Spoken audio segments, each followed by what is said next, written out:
Good evening दोस्तों।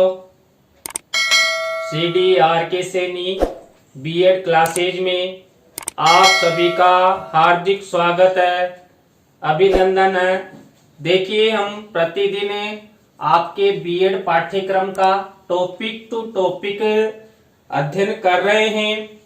आपको हमारे चैनल के माध्यम से कैसा अधिगम हो रहा है, कैसा ज्ञान आपको मिल रहा है, कमेंट्स के माध्यम से आप हमें जरूर बताया करो,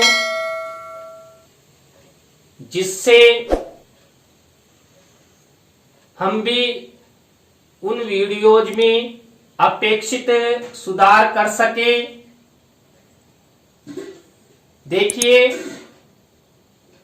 आपका जो बीएड पाठ्यक्रम के अंतर्गत पेपर है अधिगम के लिए आंकलन, अधिगम के लिए आंकलन पेपर के अंतर्गत आज हम राष्ट्रीय पाठ्यचर्या संरचना 2005 की आवश्यकता के बारे में अध्ययन करेंगे कि राष्ट्रीय पाठ्यचर्या 2005 नेशनल करिकुलम फ्रेमवर्क 2005 की आवश्यकता क्यों महसूस हुई, हमारी सरकार ने इसका निर्माण क्यों किया, किस कारण से किया।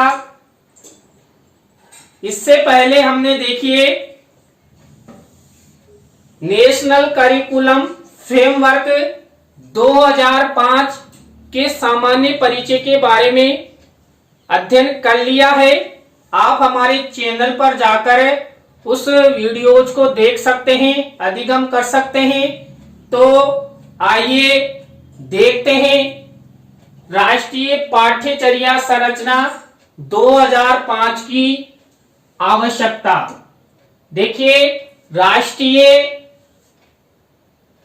पाठ्यचर्या संरचना 2005 की आवश्यकता क्यों हुई, इसमें पहला बिंदु है राष्ट्रीय पाठ्यचर्या संरचना 2005 की आवश्यकता के जो प्रमुख बिंदु है उनमें पहला बिंदु है नवीन उपागम तथा तथ्यों के समावेश हेतु। देखिए, हमारी जो शिक्षा प्रणाली है, हमारा जो शिक्षा का पाठ्यक्रम है, उस शिक्षा के पाठ्यक्रम में नवीन उपागम तथा तथ्यों के समावेशन हेतु राष्ट्रीय पाठ्यचर्या रूपरेखा 2005 निर्मित की गई। हमारी शिक्षा में छात्रों के अधिगम हेतु जो नवीन उपागम होने चाहिए, वर्तमान समय और मांग की अनुसार हमारी शिक्षा व्यवस्था में यदि नवीन उपागमों का आगमन होगा, नवीन तथ्यों का समावेश होगा, तो छात्रों का अधिगम अच्छा होगा, शिक्षण प्रभावशाली होगा और छात्र अधिक से अधिक अधिगम कर सकेंगे। नेक्स्ट बिंदु है शिक्षण उद्देश्यों को प्राप्त करने हेतु। देखिए, शिक्षा के अनेक उद्देश्य होते हैं। उन उद्देश्यों की प्राप्ति करने हेतु राष्ट्रीय पाठ्यचर्या 2005 की आवश्यकता महसूस हुई और हमारी सरकार ने राष्ट्रीय पाठ्यचर्या रूपरेखा 2005 का निर्माण किया, जिसके माध्यम से शिक्षा और शिक्षण के उद्देश्यों की प्राप्ति के द्वारा हमारे भारतीय समाज का, भारतीय नागरिकों का, भारतीय बालकों का अच्छे से विकास हो सके और वो अच्छा ज्ञान प्राप्त कर सके। नेक्स्ट है पाठ्यक्रम में नवीन प्रवृत्तियों के विकास हेतु। देखिए, जो हमारा पाठ्यक्रम है, उस पाठ्यक्रम में समय की मांग के अनुसार कुछ न कुछ परिवर्तन होना अपेक्षित है। तो इस हेतु क्या हुआ, उस पाठ्यक्रम में नवीन प्रवृत्तियां समाहित की जाए या नवीन प्रवृत्तियों के विकास हेतु नेशनल करिकुलम फ्रेमवर्क 2005 का निर्माण किया गया भाषाई विकास के लिए। देखिए, बालक सबसे पहले अपनी मातृभाषा सीखता है, उसके बाद विद्यालय में बालक माध्यम भाषाएं सीखता है। मान लीजिए विद्यालय की माध्यम भाषा हिंदी है या इंग्लिश है या उर्दू है या मलयालम है। उसके बाद बालक एक संपर्क भाषा सीखता है। उसके बाद बालक एक राष्ट्रीय भाषा सीखता है, जिसके माध्यम से पूरे देश में वो अच्छा संप्रेषण कर सके। तो भाषाई विकास हेतु बालकों के अधिगम हेतु, भाषा के विकास हेतु नेशनल करिकुलम फ्रेमवर्क संरचना 2005 की आवश्यकता महसूस हुई और भारतीय सरकार द्वारा नेशनल करिकुलम फ्रेमवर्क 2005 का निर्माण किया गया। इसके बाद नेक्स्ट बिंदु है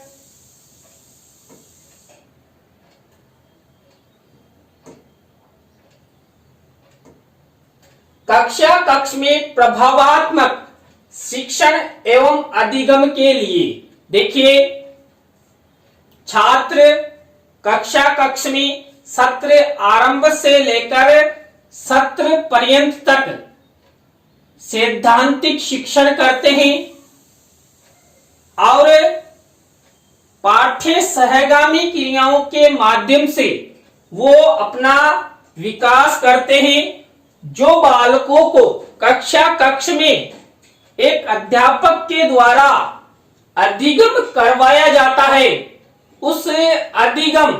उस शिक्षण की प्रभावपूर्णता विकसित हो। कक्ष में शिक्षण की ऐसी व्यवस्था की जाए, ऐसे संसाधनों का प्रयोग किया जाए कि एक अध्यापक का शिक्षण प्रभावशाली हो और प्रभावशाली शिक्षण छात्रों के लिए लाभदायक होता है। तो नेशनल करिकुलम फ्रेमवर्क बनाने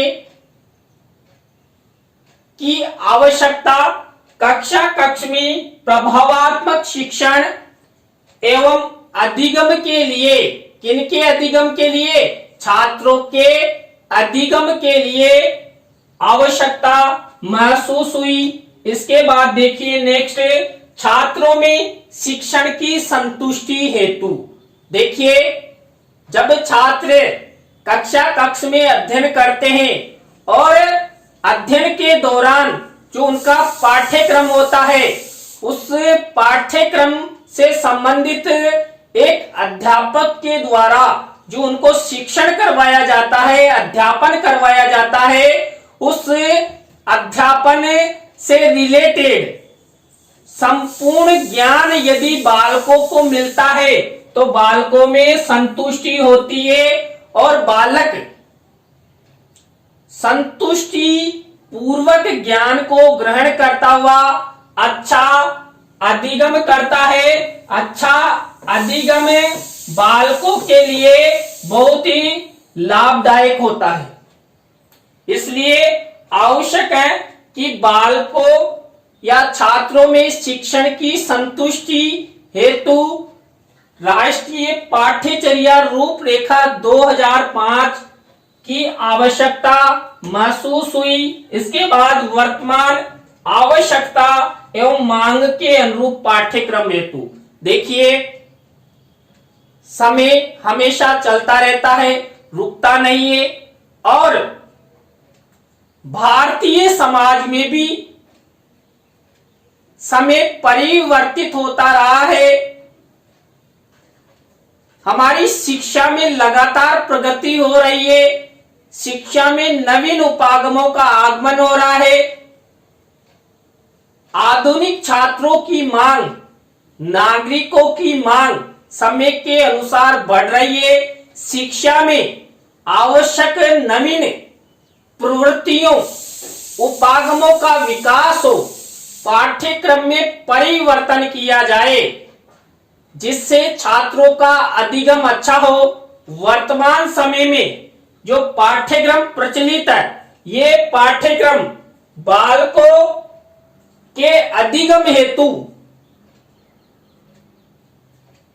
जो परिवर्तन होना चाहिए वो परिवर्तन हो रहा है और वर्तमान में पाठ्यक्रम बाल केंद्रित हो गया है। बाल केंद्रित शिक्षा के माध्यम से, बाल केंद्रित पाठ्यक्रम के माध्यम से छात्रों को अधिगम करवाया जा रहा है। इसलिए वर्तमान समय और मांग के अनुसार पाठ्यक्रम में परिवर्तन हेतु राष्ट्रीय पाठ्यचर्या रूपरेखा या संरचना की आवश्यकता महसूस हुई। व्यक्तिगत एवं नवीन मानवीय मूल्यों के विकास हेतु, देखिए पूरे विश्व में जनसंख्या की दृष्टि से हमारा देश दूसरे स्थान पर आता है और लगातार जनसंख्या बढ़ रही है और व्यक्तिगत मांग भी बढ़ रही है। शिक्षा के प्रति, व्यवसायों के प्रति, ज्ञान की प्राप्ति हेतु, तो व्यक्तिगत और मानवीय मूल्यों, देखिए भारतीय समाज में मानवीय मूल्यों का यदि निर्माण होगा, वृद्धि होगी तो हमारे भारतीय समाज का विकास होगा। तो व्यक्तिगत और मानवीय मूल्यों के विकास हेतु राष्ट्रीय पाठ्यचर्या रूपरेखा 2005 की आवश्यकता महसूस हुई। नेक्स्ट है शिक्षण सूत्रों, शिक्षण सिद्धांतों तथा शिक्षण विधियों के विकास हेतु। आप सभी को पता है, आप सब अध्यापक बनने जा रहे हैं। आपने अध्ययन के दौरान शिक्षण सूत्रों, शिक्षण सिद्धांतों और शिक्षण विधियों का अध्ययन किया है। तो देखिए यदि शिक्षा में नवीन शिक्षण सूत्रों, नवीन सिद्धांतों और शिक्षण विधियों के माध्यम से यदि छात्रों को शिक्षण करवाया जाता है तो शिक्षण प्रभावशाली होगा, शीघ्र अधिगम करने योग्य होगा। तो छात्रों में शिक्षण सूत्रों, शिक्षण सिद्धांतों तथा शिक्षण विधियों के विकास हेतु राष्ट्रीय पाठ्यचर्या रूपरेखा 2005 की आवश्यकता महसूस हुई। और मेन शिक्षण विधियां, देखिए वर्तमान समय में कौन कौन सी शिक्षण विधियों के माध्यम से, नवीन तकनीकियों के माध्यम से छात्रों को अधिगम करवाया जाए जिससे छात्र अपना विकास कर सके, अधिगम कर सके। नेक्स्ट है माता पिता अभिभावकों की शिक्षा के प्रति पूर्ण संतुष्टि हेतु।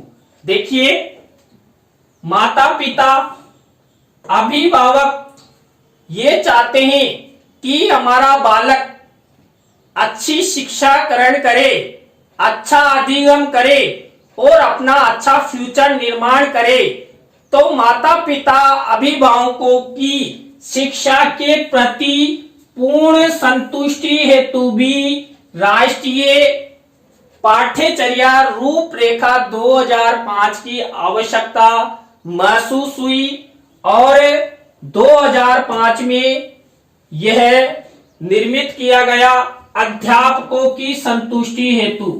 देखिए संपूर्ण शिक्षा व्यवस्था, संपूर्ण शिक्षण की व्यवस्था एक अध्यापक करता है और उस शिक्षण की व्यवस्था में यदि अध्यापक संतुष्ट हो जाता है तभी वो छात्रों को उस विषय से संबंधित अच्छा अधिगम करवा सकता है।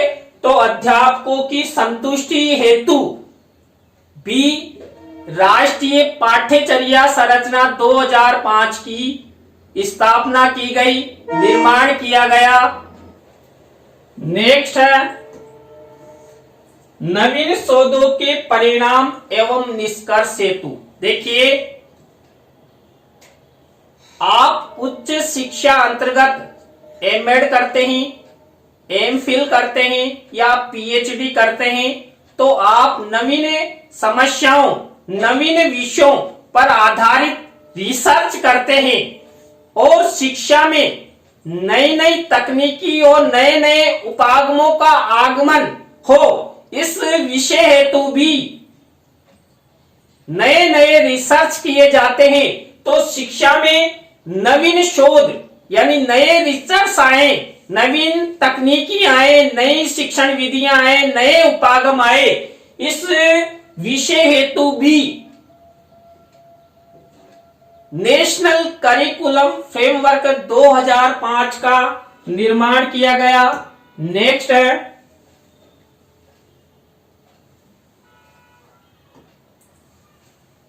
राष्ट्रीय पाठ्यचर्या रूपरेखा 2005 के अंतर्गत अपना 13वां बिंदु है नवीन पाठ्यांशों के समावेश हेतु। देखिए, वर्तमान समय और मांग के अनुसार जो हमारा पाठ्यक्रम है, उस पाठ्यक्रम में नवीन पाठ्यांश समावेशित कर लेने चाहिए, जिससे छात्रों को आधुनिक और नए नए पाठ्यांशों का अधिगम हो। छात्र नए नए पाठ्यांशों के माध्यम से वर्तमान घटनाओं, वर्तमान आवश्यकताओं, वर्तमान परिवेश, वर्तमान समय में हमारे देश में क्या हो रहा है, क्या घटित हो रहा है और फ्यूचर में क्या होने वाला है, इसलिए पाठ्यक्रम में नवीन पाठ्यांशों का समावेश कर छात्रों के अधिगम हेतु राष्ट्रीय पाठ्यचर्या 2005 की आवश्यकता महसूस की गई और इसका निर्माण किया गया देश की शिक्षा व्यवस्था के प्रचार प्रसार एवं विकास हेतु। देखिए, हमारे देश की जो शिक्षा व्यवस्था है, उस शिक्षा व्यवस्था का प्रचार प्रसार अधिक हो, शिक्षा प्रतिशत बढ़े, शिक्षा के माध्यम से भेदभाव खत्म हो, महिलाओं का शिक्षा प्रतिशत बढ़े, अभिभावक अपनी बालिकाओं को शिक्षा प्रदान करने हेतु अधिक से अधिक नामांकित करवाते हुए विद्यालयों में भेजे। इस हेतु राष्ट्रीय पाठ्यचर्या 2005 का निर्माण किया गया। छात्रों तथा शिक्षकों में वैज्ञानिक दृष्टिकोण विकसित करने हेतु, देखिए, यदि समय समय पर वर्तमान समय और आधुनिकता की मांग के अनुसार पाठ्यक्रम परिवर्तित किया जाता रहेगा, तो छात्रों में वैज्ञानिक दृष्टिकोण का निर्माण होगा और वैज्ञानिक दृष्टिकोण के द्वारा ही छात्र क्या करेंगे, नए नए आविष्कारों का निर्माण करेंगे, उनकी सृजनात्मक शक्ति का विकास होगा। तो छात्रों तथा शिक्षकों में वैज्ञानिक दृष्टिकोण विकसित करने हेतु राष्ट्रीय पाठ्यचर्या 2005 की आवश्यकता महसूस हुई और हमारी केंद्र सरकार द्वारा 2005 में ये सब आवश्यकताएं महसूस करते हुए नेशनल करिकुलम फ्रेमवर्क 2005 का निर्माण किया गया। तो आप सभी को बहुत बहुत धन्यवाद जो आप सब हमारी क्लास के अंत तक बने रहे। कल इसी समय नए टॉपिक के साथ हम आपसे फिर मिलेंगे। तो राम राम सा, बाय।